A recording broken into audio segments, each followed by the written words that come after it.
ایک بڑی پیاری حدیث آپ کے لیے میں لے کر آیا ہوں، اور وہ حدیث یہ ہے کہ سیدنا عبداللہ بن عمر رضی اللہ تعالیٰ عنہ سے روایت ہے کہ وہ کہتے ہیں کہ ایک آدمی نبی کریم صلی اللہ علیہ وآلہ وسلم کے پاس آیا اور کہا کہ اے اللہ کے رسول، کون سے لوگ ہیں اللہ تعالیٰ کو زیادہ محبوب ہیں،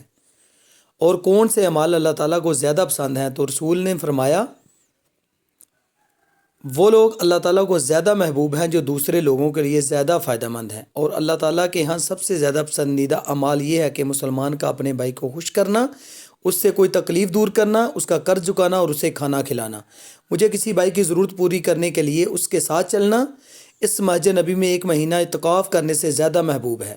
اور یاد رکھو کہ جس نے اپنے غضب کو روک لیا اللہ تعالیٰ اس کی خامیوں پر پردہ ڈالے گا۔ جو آدمی اپنے غضب کے نافذ کرنے کے باوجود غصہ پی لے گا اللہ تعالیٰ روز قیامت اس کے دل کو امیدوں سے بھر دے گا۔ جو اپنے بھائی کی اس ضرورت کو پوری کرنے کے لیے چلا اللہ تعالیٰ اس کو اس دن ثابت قدم رکھے گا جس دن قدم ڈگمگائیں گے۔